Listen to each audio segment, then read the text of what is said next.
United, American, Delta. Which has the best first class? We'll find out today as we fly all the way across the country in one day, taking a flight on each of these three airlines. Hello, jet setters. Right now, we're in San Francisco on our way to New York. We're flying all three major U.S. airlines today in order to find out who has the best first class. Is it United, American, or Delta? Here's the plan. We'll fly from San Francisco to Chicago for breakfast on United. From there, we'll grab lunch on an American Airlines flight to Miami before wrapping up the day with dinner on Delta to New York's JFK. You might be wondering how we settled on this sequence of flights. Well, we set some rules for ourselves. First, each flight has to be long enough for a meal. Second, each leg needs to be on a similar type of airplane. And third, we intend to make this transcontinental trip in a single day. This was a challenging itinerary to build, and we weren't sure whether it would even work out.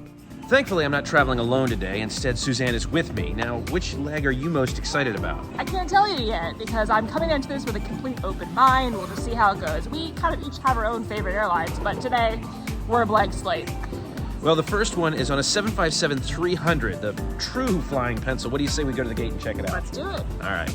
Our first leg will take 3 hours and 50 minutes to cover nearly 1,900 miles on board this 20-year-old airplane. This will be the longest of today's three flights. We got to the gate about 20 minutes before boarding. Plenty of time to check out the nearby United Club, but As nice as that would be, first class tickets here in the U.S., at least domestic ones, do not include lounge access, so there will be no lounges for us today.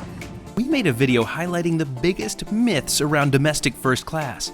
Myths like that, like lounge access. I'll link to it below. And for even more videos like that one, be sure to subscribe so you don't miss our weekly videos.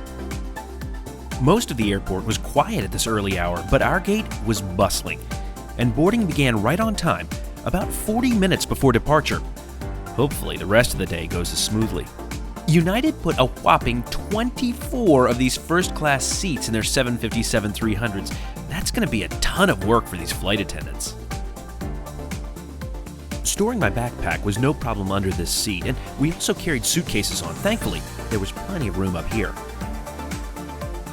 There's loads of storage under the armrests at this seat.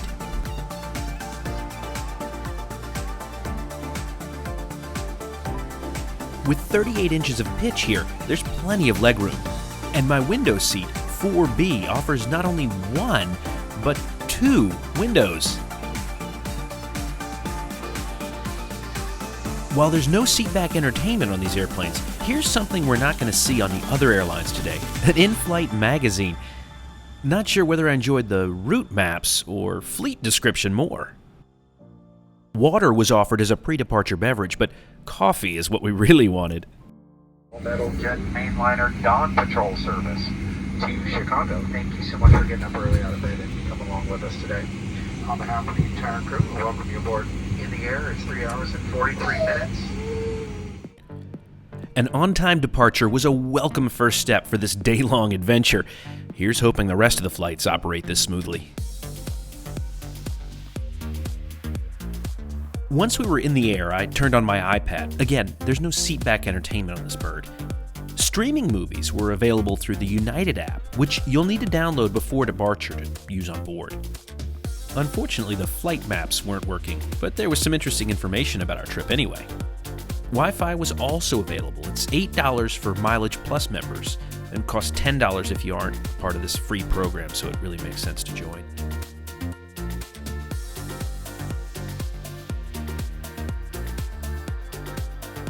Before our trip, United sent an email inviting us to pre-order meals.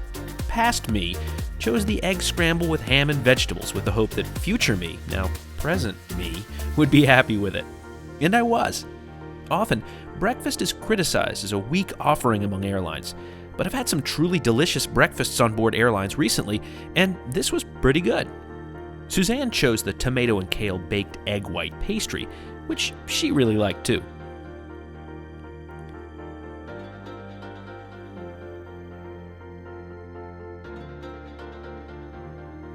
We made great progress across a truly beautiful part of the country, a swath I saw much closer when I traveled on Amtrak's California Zephyr.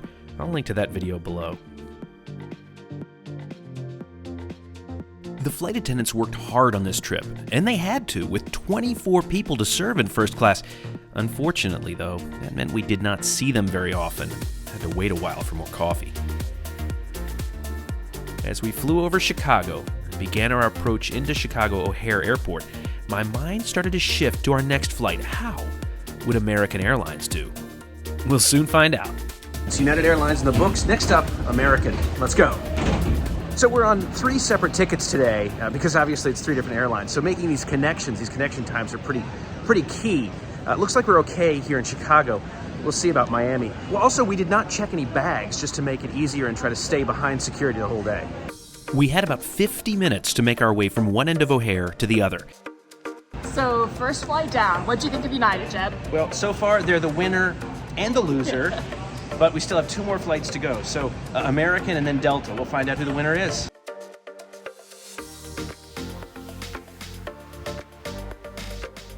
And thankfully, we made it to the gate in plenty of time. 737 MAX for this leg.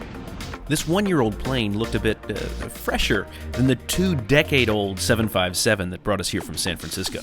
And we're scheduled to be on board for 2 3/4 hours. Boarding began on time, and this new cabin includes 16 first-class seats.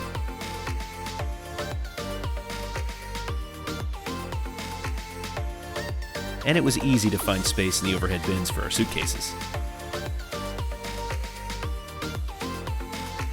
There was room under the seats for our backpacks, too. With 37 inches of pitch, they're a little smaller than the seats on the last leg, but also offer plenty of nice storage areas.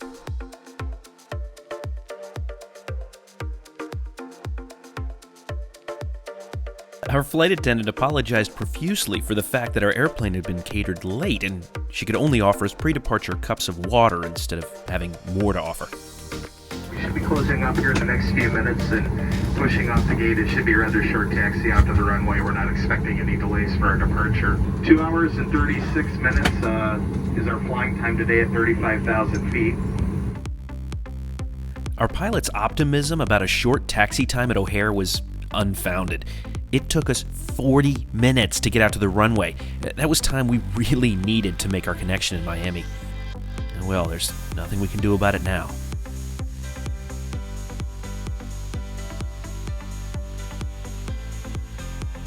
These seats do not offer in-flight entertainment, but they do have a nifty feature for holding your device in place.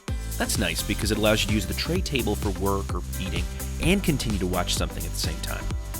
And if you don't have anything downloaded, it's possible to stream movies onto your device. Wi-Fi was available to be purchased. $19 for the whole flight, but it was blazing fast. Unfortunately, the cabin felt a little dirty. That's too bad. It seems like perhaps the old emphasis on significant cleaning between flights may now be a thing of the past. Service began with warm nuts and a drink. You'll even get the whole can on American Airlines. I pre-ordered the charcuterie plate and Suzanne selected the Greek salad. There were also tons of other special meal options available right from the pre-ordering interface. Her salad was fresh.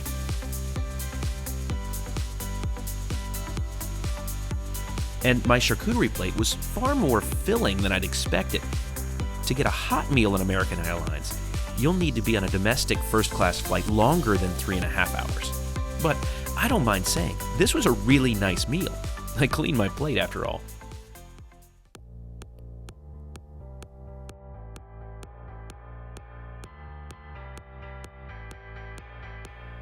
Just before landing, our flight attendant offered hot towels. It's little touches like that that don't cost the airline too much money, but really go a long way in making the experience feel a bit more premium. Our approach into Miami started off fine, but thanks to some crowded airspace, we ended up having to go around and make a second attempt. Again, that was time we needed to make our connection over to Delta. We'd also discovered that we'll have to go through security again because there's no way to connect from the E gates where we'll land over to the H gates where our Delta flight will be behind security. Well, that's lunch on American. Now it's dinner on Delta. Let's go. As you can imagine, airports are designed to make connections within an airline, so transferring from an American flight to a Delta flight is a little bit more complicated. Well, we're out of security. We are landside now, which means we'll have to pass through security again. Only the second time today, which is pretty impressive for 3 flights. Last and final flight of the day. Did Delta save the best for last? We'll find out. Let's go. So it's been about 12 hours since we left our hotel in San Francisco. How are you hanging in there, Jeb? I'm getting a little tired, not gonna lie. We finally got to our gate about 15 minutes before boarding began. Now, here's hoping the flight's on time. Arguably the least exciting plane of the trip, this is a 737-800. At 23 years old, this was the oldest airplane we flew today. But Delta works hard to keep their interiors fresh, so it felt nice for the 2-hour, 37-minute flight up to JFK. Here we go, last flight of the day. Kind of happy about it. I'm not. Inside, we found 16 first-class seats with 38 inches of pitch. And finally, a seatback entertainment screen. However, unlike the other seats, our backpacks barely fit under here. We had to force them for the first time. That's the tray table in there. These seats do not offer the same level of storage you'll get over on United or American.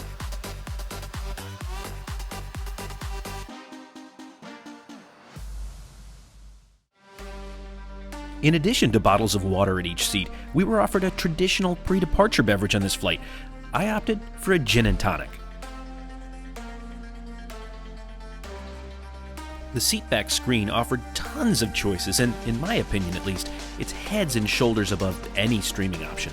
Got 4 great crew members back here with you. The 2 of us up front will do everything we can to keep you nice, safe, comfortable on our way up there. So, again, good evening and welcome on board. We'll talk to you on the descent into Kennedy.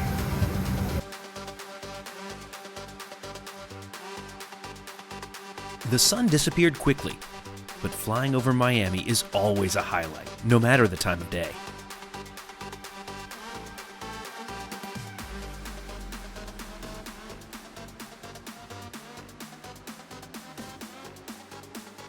Wi-Fi was available for $15 and was extremely fast. I'd pre-ordered the beef short rib, while Suzanne opted for the vegetarian choice. She's a sucker for chickpeas. Both were extremely tasty and filling. As we continued our trip up the East Coast, our flight attendants were constantly in the aisles checking on passengers and appeared quite excited about their service. But the lights of New York soon appeared below us, and we were on the ground, right on time. We made it, but there's more. And with that Delta flight behind us, let's figure out who has the best U.S. first class among these 3 airlines. Best way I know to do that is with the Jeb score. Let's break it down. We'll look at the 5 factors that influence the experience of a flight. Naturally, this is all extremely subjective, but we'll give it our best shot, considering the lounge, the seat, the food, the in-flight entertainment, and the service.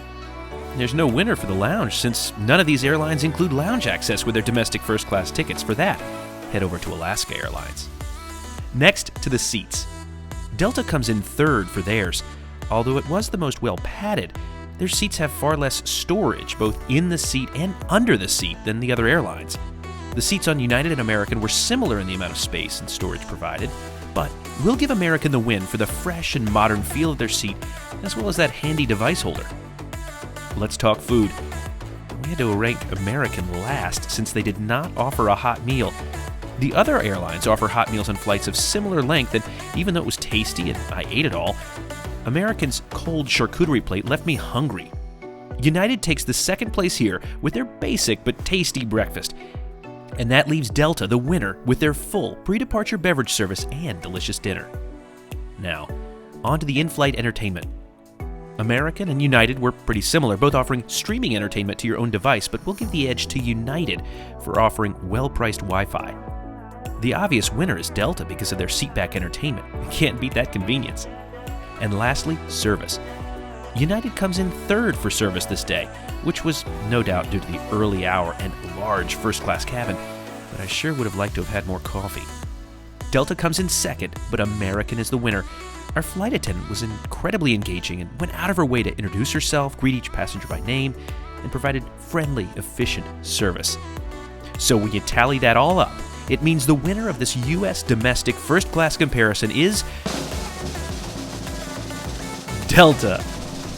Between now and the next time. See you in the sky.